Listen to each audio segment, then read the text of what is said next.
This is me Mohammad Suleman and आज हम जो है वो 5 किंगडम क्लासिफिकेशन एक कंपैरेटिव चार्ट के जरिए पढ़ेंगे, मतलब उनकी कैरेक्टरिस्टिक्स जो है एक चार्ट के मुताबिक पढ़ेंगे अकॉर्डिंग टू द चार्ट, जो कि हमने पहले बनाया हुआ है कि सेल टाइप क्या होगा, सेल वॉल क्या होगी, न्यूक्लियर मेम्ब्रेन के बारे में, 5 किंगडम, बॉडी ऑर्गेनाइजेशन और मोड ऑफ न्यूट्रिशन के बारे में। अच्छा, तो जब हम कहेंगे सेल टाइप, तो सेल के तो वैसे भी दो टाइप होते हैं, प्रोकैरियोटिक और यूकैरियोटिक। तो मोनेरा में कौन सा टाइप होता है हमारे पास? प्रोकैरियोटिक। मोनेरा में हमारे पास सेल की जो टाइप होती है वो हमारे पास प्रोकैरियोटिक होती है, बाकी सारी किंगडम में हमारे पास यूकैरियोटिक होती है।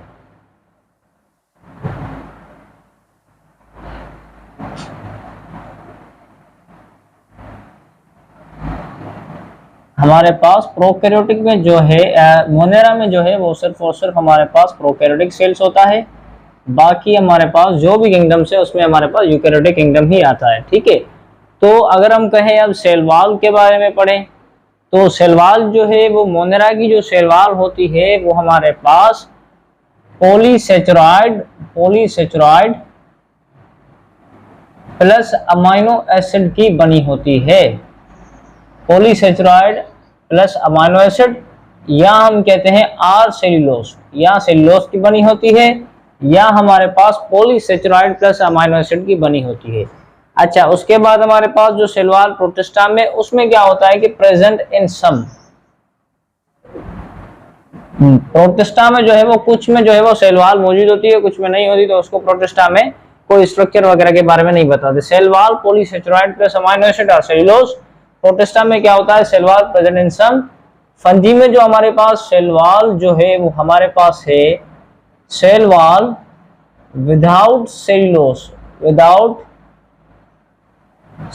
सेल्यूलोज के विदाउट जो है वो सेल वॉल होती है, क्योंकि सेल वॉल आपको पता है फंजी में किटिन की बनी होती है, सेल्यूलोज की बनी नहीं होती, बल्कि फंजी की जो सेल वॉल है वो किटिन की बनी होती है। तो इसका मकसद ये होगा cell wall without cellulose, cellulose तो होता ही नहीं है सेल वॉल में फंजी की। लेकिन प्लांटाई में क्या होता है कि सेल वॉल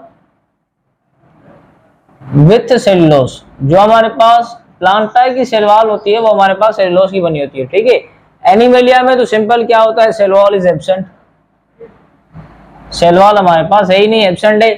तो अब अगर कहें न्यूक्लियर मेम्ब्रेन, तो देखें न्यूक्लियर मेम्ब्रेन और सेल टाइप का दोनों का आपस में डायरेक्ट रिलेशन होता है। अगर सेल प्रोकैरियोटिक है तो उसका मकसद है कि न्यूक्लियर की मेम्ब्रेन नहीं होगी, न्यूक्लियस के ऊपर कोई मेम्ब्रेन नहीं होगी। अगर यूकैरियोटिक है तो उसका मकसद ये है कि सेल के न्यूक्लियस के ऊपर मेम्ब्रेन्स होगी। प्रोकैरियोटिक की असल डेफिनेशन मैंने आपको बताया था अगली वीडियो में, जो कि मैंने प्रोकैरियोटिक और यूकैरियोटिक के 3 डेफिनेशंस लिखे थे, 3 डिफरेंसेस लिखे थे। मैंने कहा था हाई हील्ड कौन सा है, मेम्ब्रेन वाला है। तो प्रोकैरियोटिक में मेम्ब्रेन मौजूद नहीं होती तो हम कहेंगे न्यूक्लियर मेम्ब्रेन एब्सेंट, और हम प्रोटिस्टा में कहेंगे प्रेजेंट, क्योंकि यूकैरियोटिक है सेल टाइप तो न्यूक्लियर मेम्ब्रेन होगी। ये भी क्या है हमारे पास, यूकैरियोटिक है सेल टाइप तो न्यूक्लियर मेम्ब्रेन होगी। इसमें भी क्या है, न्यूक्लियर मेम्ब्रेन मौजूद होगी, इसमें भी, इसमें तो न्यूक्लियर मेम्ब्रेन भी इसमें भी मौजूद होगी। ठीक है, तो अगर हम कहें, ये तो क्लियर बात थी कि प्रोकैरियोटिक सेल टाइप है तो न्यूक्लियर मेम्ब्रेन नहीं होगी, यूकैरियोटिक सेल टाइप है तो प्रेजेंट होगी। उसके बाद बॉडी ऑर्गेनाइजेशन में देखें तो मोनेरा में सिर्फ और सिर्फ क्या होता है, सेल्यूलर, बॉडी ऑर्गेनाइजेशन सेल्यूलर होती है विदाउट मेम्ब्रेन्स।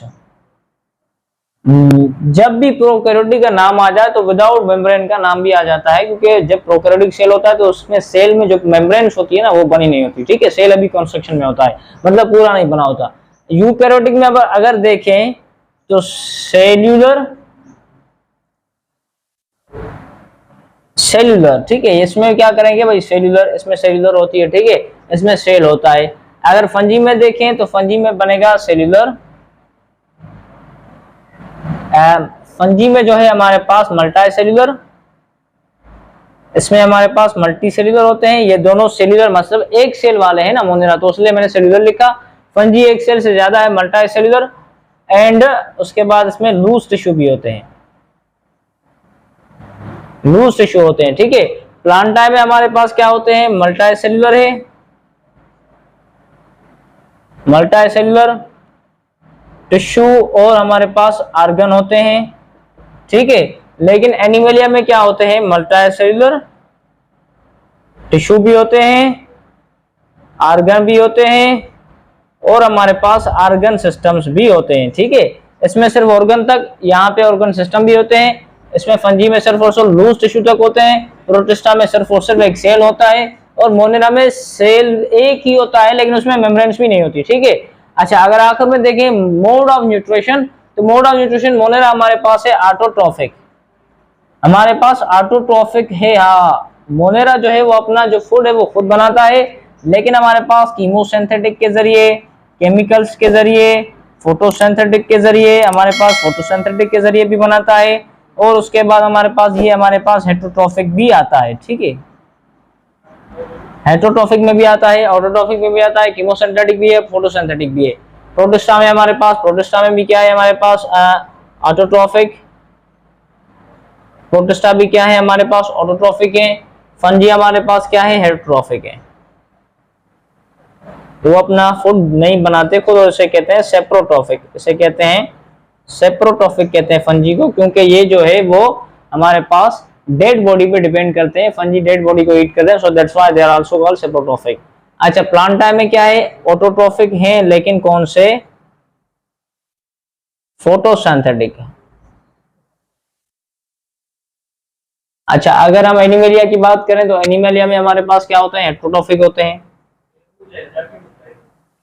हेटरोट्रॉफिक, और उसके बाद इसमें होलोजोइक हेटरोट्रॉफिक होते हैं। होलोजोइक का मकसद ये है कि पहले वो इनटेक करें फिर फूड को ईट करें, तो होलोजोइक या इंजेस्टिव हेटरोट्रॉफ बात सेम है। तो अगर एक दफा रिपीट करें तो हमारे पास सेल टाइप मोनेरा में प्रोकैरियोटिक होता है, प्रोटिस्टा में यूकैरियोटिक, फंजी में यूकैरियोटिक।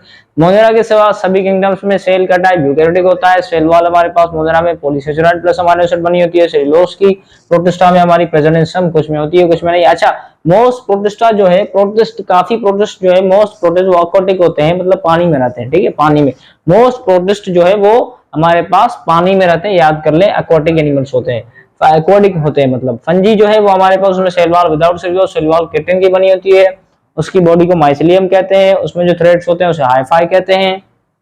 प्लांटा में हमारे पास सेल वॉल विद सेल्यूलोस होती है। एनिमेलिया में हमारे पास क्या होता है कि सेल वॉल एब्सेंट होती है। न्यूक्लियर मेम्ब्रेन हमारे पास अगर प्रोकैरियोटिक सेल टाइप है तो प्रेजेंट है, यूकैरियोटिक सेल टाइप अगर प्रोकैरियोटिक सेल टाइप है तो हमारे पास न्यूक्लियर मेम्ब्रेन एब्सेंट होगी, बाकी यूकैरियोटिक है तो प्रेजेंट होगी। बॉडी ऑर्गेनाइजेशन में इसमें सिर्फ और सिर्फ एक सेल होता है, लेकिन एक सेल में भी न्यूक्लियर मेम्ब्रेन्स नहीं होती या मेम्ब्रेन्स नहीं होती, इसमें भी एक सेल पूरा होता है। फंजी में जो है हमारे पास मल्टी सेलुलर होते हैं, एक सेल से ज्यादा, लेकिन उसमें लूज टिश्यू भी होते हैं। प्लांटा में टिश्यू भी होते हैं, ऑर्गन भी होते हैं, और एनिमेलिया में तो टिश्यू ऑर्गन और ऑर्गन सिस्टम भी होता है। मोड्स ऑफ न्यूट्रिशन की बात करें तो ऑटोट्रॉफिक होते हैं, मोनोरा कीमोसिंथेटिक केमिकल्स के जरिए बनाते हैं, ऑटोट्रॉफिक फोटोसिंथेसिस के जरिए बनाते हैं। उसके बाद हमारे पास हेटरोट्रॉफिक में भी आते हैं, प्रोटिस्टा हमारे पास ऑटोट्रॉफिक है, उसके पास फंजी हमारे पास हेटरोट्रॉफिक और सेप्रोट्रॉफिक। हेटरोट्रॉफिक तो है लेकिन सेप्रो मतलब जो डेड बॉडी होती है और उससे डिपेंड करते हैं, डेड बॉडी को ईट करते हैं, so that's why fungi are placed under saprotrophic modes of nutrition. Plants की अगर बात करें तो प्लांट में हमारे पास ऑटोट्रॉफिक फोटोसिंथेटिक होते हैं, क्योंकि प्लांट्स तो फोटोसिंथेसिस के जरिए फूड बनाते हैं। ठीक है, एनिमेलिया हमारे पास हेटरोट्रॉफिक होलोजोइक, मतलब कि पहले खाता इंटेक करते हैं, फूड जो है इंटेक करते हैं, फिर जो है वो अपना एब्जॉर्ब कर देते हैं। ठीक है, अच्छा प्लांटा में जो है हमारे पास वो एक और भी जगह है जहाँ पे वो अपना फूड खुद तैयार करते हैं, जिसे कहते हैं शुगर सिंक। वो एक दूसरा प्रोसेस है, थोड़ा बहुत फूड जो है वो तैयार करते हैं फोटोसिंथेसिस के बगैर, लेकिन अप्रोक्सीमेट फोटोसिंथेसिस ही उसका जो है वो फूड का एक सोर्स होता है। ठीक है, अच्छा आई होप कि आपको ये समझ में आ गया होगा कंपैरेटिव कैरेक्टरिस्टिक्स चार्ट। तो hope meet you in next lecture. खुदा हाफिज।